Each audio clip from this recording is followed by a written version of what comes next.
Welcome to Our Jewish Roots.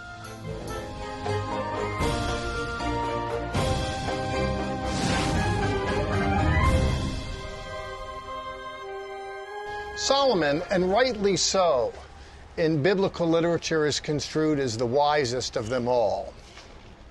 But if you look at the narration in the literature, it's also evidence that he was the dumbest of them all.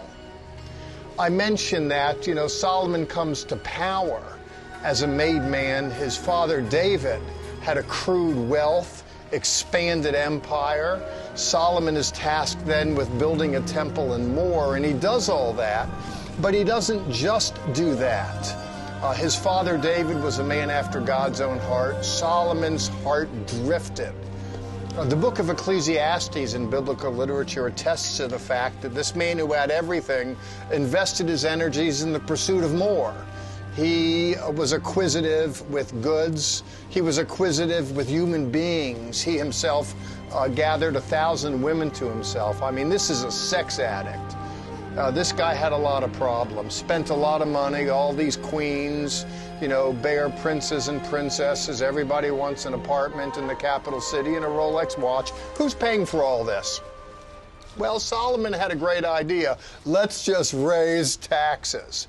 Now, think of this for a second. This is indeed a recipe for disaster for a politician, particularly if you're raising taxes just because of your own mistakes.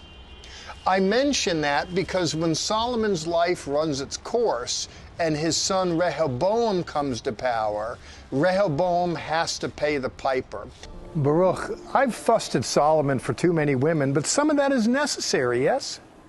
It's true. He had a great downfall because of his heart moving away. He married wives that then he allowed foreign deities to come into his heart and the people's lives. Did he need to marry some of those women? He did. He needed the political alliances. He needed the support that's coming from Lebanon, from Egypt, from Aram. All of these were very much needed. So today you make a treaty. Back then you ratified it by picking up a new wife. That's true. And he had many, many, many of them. Now, Jeroboam had a problem with the fake Jews in the northern kingdom. What was the problem? Well, they were still predisposed to go to Jerusalem, which was the center of the religion.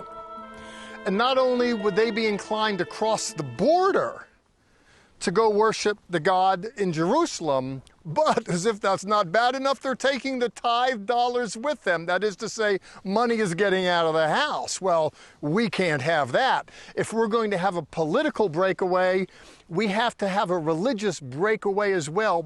But we don't want to make it seem like a breakaway.